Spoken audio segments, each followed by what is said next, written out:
Hey everybody, I'm really glad you found Suncrest Messages. I do hope you'll take a minute to subscribe to either our podcast or our YouTube channel. And you can also download the Suncrest app. There's great stuff there that goes far beyond these messages. Either way, I hope that the next 30 minutes helps you integrate faith with your life. Enjoy. The message I'm going to do today, I've known I was going to do on this day for about 11 months now. And I don't want to put too much pressure on it, but I know what the formula is for a message that will actually bring transformation in people's lives. It always includes some kind of what I call a cosmic collision. Here's the idea. It can't just be an everyday thing, right? It has to be an experience with God. It's divine, it's holy. But it also has to be practical in ways that it will matter on Monday afternoon. And I think I have one of those messages for you today, and I think it could carry you through in some really powerful ways in 2021. It's the toughest part of my job. I mean, think about it. My job is basically to try to describe things that are literally indescribable, to help you fathom things that are unfathomable. But today, my hope is that an experience that only occurs in the heavens would break through, and in ways that totally make sense to all of you, you'll be able to integrate something into your life. I'm going to ask you to put into practice a habit this year that every one of us can do, and I think can shape 2021 for you. So, let me back up a little bit to begin. I want you to picture me at 15 years old. 15 years old. I'm going to help you a little bit. This is me at 15 years old. How about that, right? We were running through these slides before the service, and one of the guys in the booth said, "Greg, you had a mullet." I'm like, "That's not a mullet." "Yeah, it is." Thank you. Agree to disagree. Okay. So this is kind of weird maybe, but I want you to picture me at 15 years old because I know the natural way that you picture me is as a pastor, as a middle-aged pastor, right? And I'm happy to be a middle-aged pastor, but sometimes when I teach you something, I know there's a gap, and you might think, well, yeah, Greg, that works for you. You're a middle-aged pastor. But what I'm telling you today is what I want to lead you to is something I experienced long before I am where I am now. It was the 15-year-old version of Greg. And this feels a little odd, but I actually want to kind of give you my credentials for how ungodly I was at 15, just so you can be like, yeah, that's legit, okay? So I was a normal 15-year-old high school guy, right? I would not talk to my parents about most things. I talked to them about a few things. I used the same language all 15-year-old guys used. I treated girls the way most 15-year-old guys treated girls, which I'm not proud of today. This is actually literally, this is true. This is the season of my life where I was dating a girl who would later end up in prison. Seriously. So that's part of who I was at 15. Now, I don't want you to give you an unreal picture. I wasn't anti-God. I grew up going to church. My parents went to church. It was fine. It was totally fine. I had friends at church, and I really liked them. And I had friends who weren't at church, and I really liked them. And I just really found at 15, one of the keys to my life was keeping those two groups away from each other and making sure I knew which group I was with at any given time. I liked my pastor. I thought he was cool. I probably heard him give hundreds of sermons. I don't think I disagreed with any of them, but I also didn't implement hardly any of them. At this stage of my life, I had probably heard him talk a dozen or 20 times, encouraging us to read the Bible every day. And honestly, I was interested enough that I even tried to start a couple of times, but I never lasted more than a week. Then something happened. I ended up in a conversation with someone who I really respected, and she told me kind of eyeball to eyeball that it would be a really healthy habit if I read the Bible every day. And here's the thing. Instead of just telling me I should, she actually showed me how. And it made all the difference for me. 1,000 times since then, I've come back to this concept in my leadership that instead of just telling people they should, you should show them how. If you're good parents, you get this principle. You shouldn't just tell your kids they should do something. Show them how. As a good pastor, right? I shouldn't just tell you what you should do. I should show you how. Actually, you know this, right? A great formula for creating guilt in people's lives is to layer on things they should be doing and never teach them how to do it. If you want people to be burdened with guilt, that's a great way to do it. But if you want people to actually grow, then you'll focus on setting an example, teaching them how, not just telling them they should. And I think this has kind of become more obvious to us in the last 5 or 10 years, mostly because of YouTube, right? All of us, tell me this isn't true, all of us have done some things now that we have a tutorial video on YouTube that we never did before. Like just this past week, I was off, and I think I fixed like 3 things on my car and 2 things at my house that I would have never even tackled 10 years ago. But it's on YouTube. They showed me how to do it. I'm like, I can do that.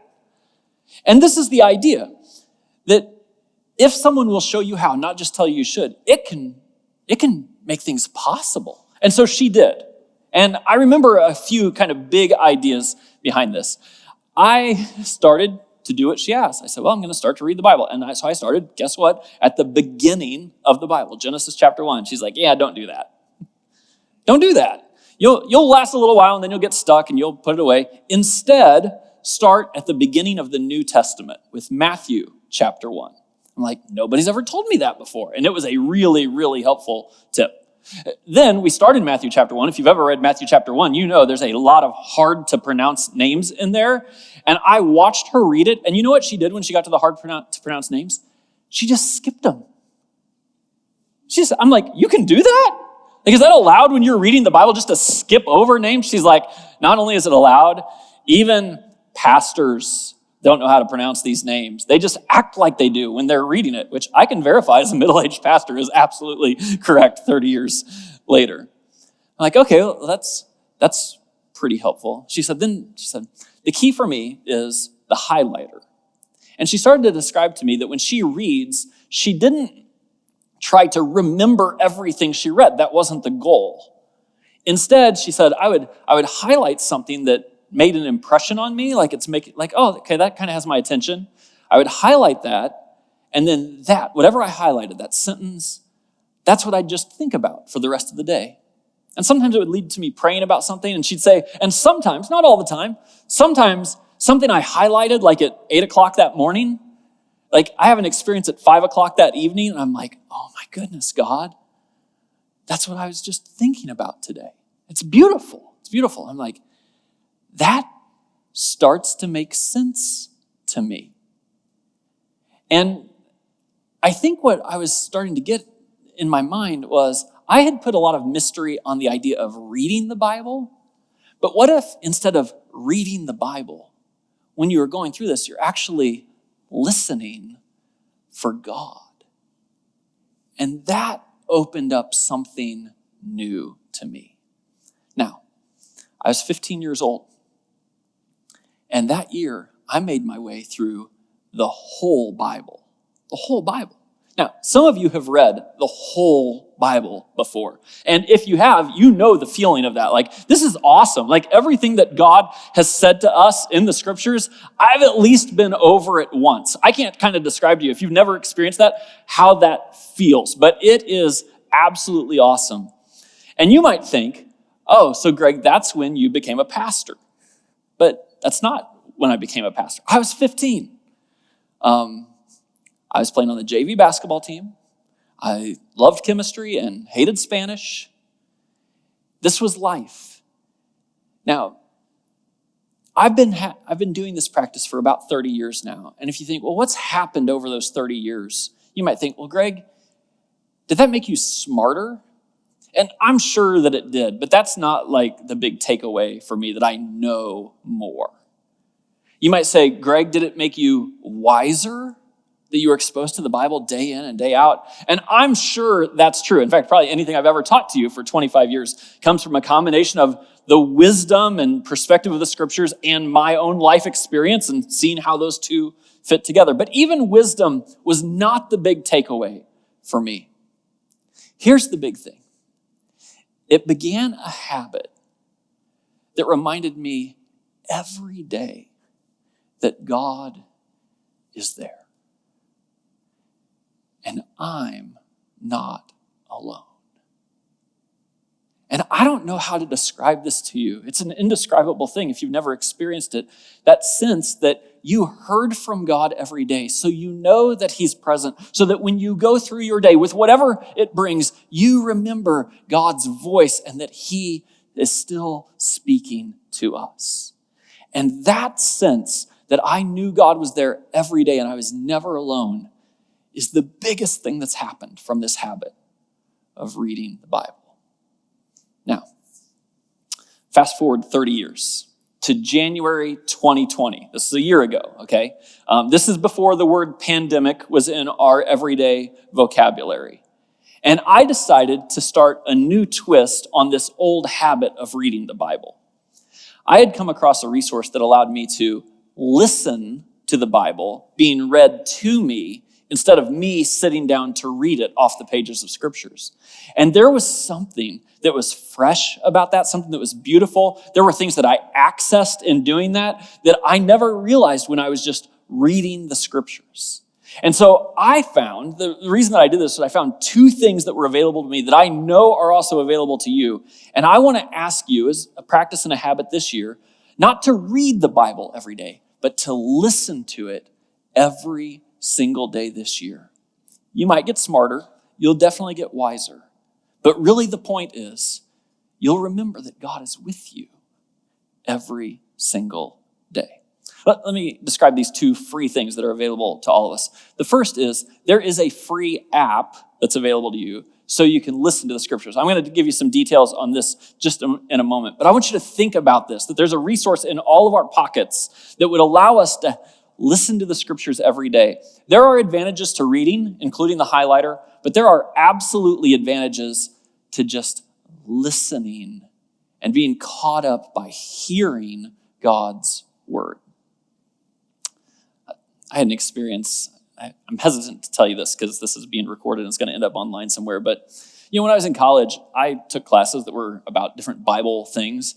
One of the classes I took as an Old Testament elective was about the book of Isaiah in the Old Testament.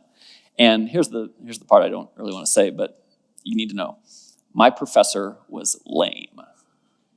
Lame, I'm telling you. Now, if you pay attention to your college experience, probably even your high school experience, one of my theories is you're actually not so interested in the subjects you think you're interested in.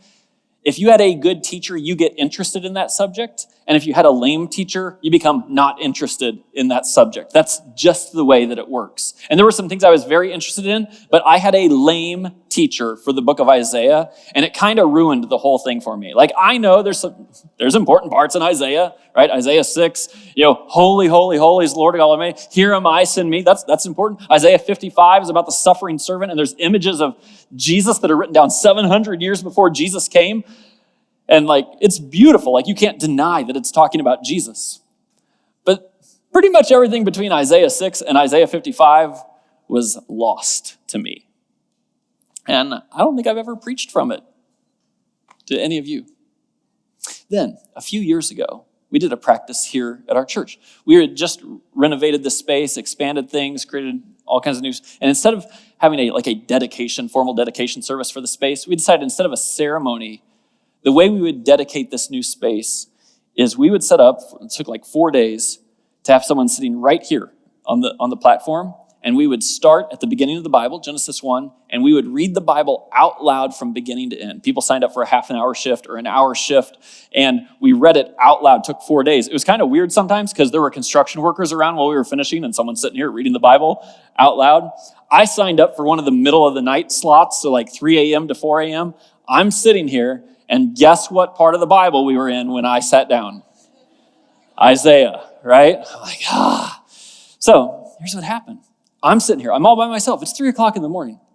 And I'm reading this. I'm reading it out loud. That was the thing we were doing. And when I read it out loud, I realized that there's kind of a cadence to the book of Isaiah. And this is true actually of a lot of the Bible books. That by listening, even listening when I'm the one reading it, it became more real, more powerful, more understandable to me than it ever was when I'm sitting with my head down trying to go line by line and work through this. And there's something, I'm telling you this, if you've never done it, there's something about listening to the Bible that is uniquely powerful, even different than reading it. And there's a free app for that. The second thing that you have, that you may not think you have, is you have free time for listening. Now, you don't have to tell me how important you are. I know you're really important and you're really busy and you don't have time for anything. And the truth is, this is one of the things that stood in the way when I was trying to read the Bible. I thought, well, I'm going to have to get up 15 minutes earlier each day or carve this out or whatever. And as much as I wanted to, I never really put together the discipline to do it when I was 13 and 14. But listening is different. When you're listening to the scriptures, you actually can capture things that are lost time while other stuff is going on. For me, my habit in 2020 was to listen while I was in the shower. And just let that be my experience of listening.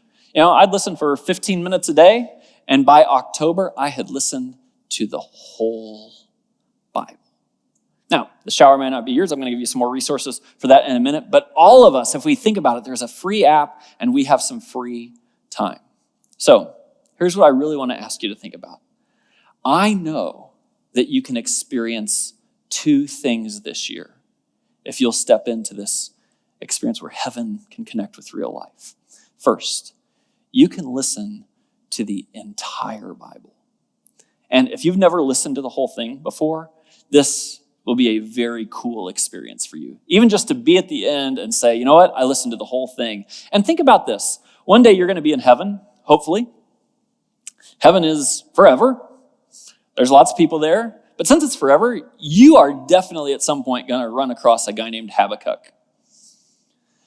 And when you run across him, I'm pretty sure this is how the conversation is going to go. Habakkuk's going to say to you, hey, how'd you like my book?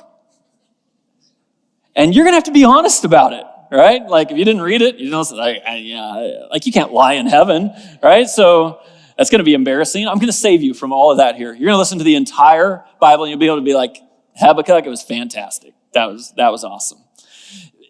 In a more serious way, I want you to think about what a daily experience with the scriptures bring into our lives. All the scriptures. Get this. The Bible says, you have known the holy scriptures, which are able to make you wise. Like they give you wisdom to navigate this life. And in particular, make you wise for the most important things, salvation through faith in Christ Jesus. Then it says, all scripture is God-breathed. Like it is the breath of God over you every morning when you listen to it. And this God-breathed scripture is useful. It's practical. Some of the versions say it's profitable for teaching. Here's what's going to happen, I promise you. You'll be listening to something that morning, and then you'll be in an experience with your kids or somebody else, and you're going to think, oh, that lesson I learned this morning, I can pass it on. And you'll start using the scriptures to teach someone something.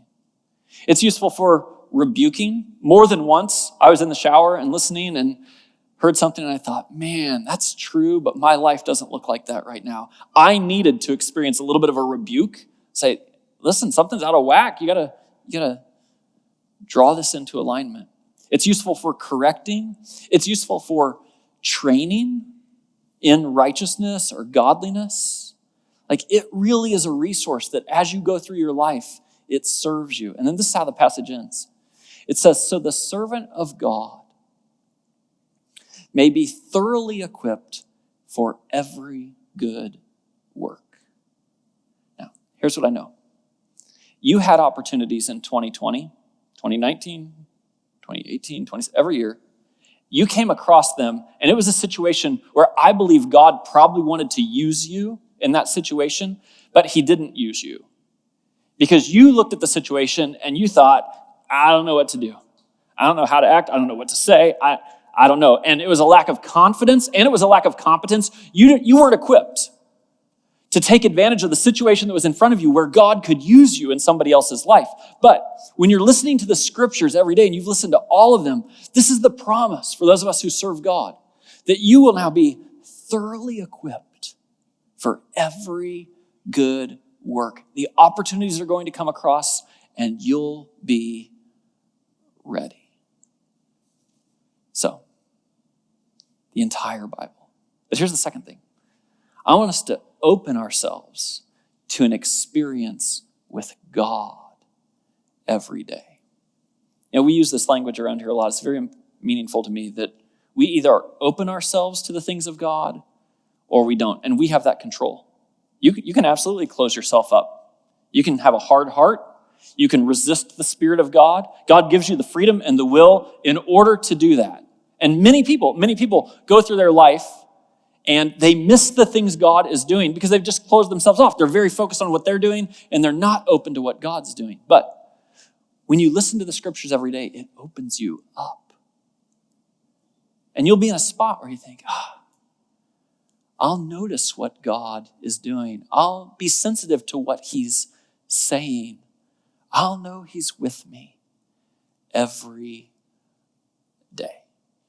So, I'm going to give you 4 very practical things to do here. And then I have a resource that I'm going to share with you at the end of the message that I know we'll all want to tap into so that you and I together can listen to the scriptures every day. So here's the first thing. You have to download this app. It's called YouVersion. Some of you have this on your phone already. And YouVersion is a very powerful Bible app. I think it's the best Bible app out there. YouVersion, you can do different reading plans. You can listen to all kinds of different versions of the Bible. You can make little screenshots or pictures of Bible verses and post them on your social. You can do whatever you want. But here's the point. YouVersion has a fantastic tool that allows you to listen to the Bible being read. And for me, just a little pro tip here, I like to listen to it at 1.5 speed, and YouVersion allows you to do that. Now, knowing that I was going to do this message today, about 2 months ago, the group of men, my group that I meet with on Saturday mornings, I asked them to go first. I said, hey, just try this, download it, whatever, and this is my promise to you. The least tech-savvy guy in my group, who I will allow to remain nameless, was able to do this. He downloaded it, he picked his version, he picked the speed. It was awesome. And I'm gonna help you get a direct link to that here in just a moment. So you got to download YouVersion. Second, I want to ask you to find the lost time that exists on most days. Now, I've told you, I did this in the shower. I'll get you a link to a little waterproof Bluetooth speaker that helped me do this and listen every day. But for you, maybe the shower isn't the right place. I noticed the guys in my group that did a few different things. Some of them listened to it driving to work and coming home. One of them said he became a more godly driver, actually, while he was listening to it. And this is kind of unique because some of you have a 10-minute drive to work and some of you have a 40-minute drive to work. That was true in my group. And so guys weren't going at the same pace, but they were having this experience. They were capturing lost time. Another guy in my group did it while he was exercising, is doing it while he is exercising. And of course, that assumes that you're exercising. But this would be a pretty good 1-2 punch to be exercising and capture that lost time and listen. Maybe you'll do it while you're on the train, if you're still going to the city for work. Maybe you'll do it with your morning coffee. Maybe you'll do it during your lunch break. I don't know. You just have to find the time that you could recapture that will be lost otherwise. And this, I want to give a very strong encouragement to you. Do not steal from relational time in your life. Don't take away family time in order to do this. If you normally have lunch with your coworkers and you're building friendships and you're talking to people who are far from God, don't do it during your lunch. Keep doing that during your lunch and find a different time.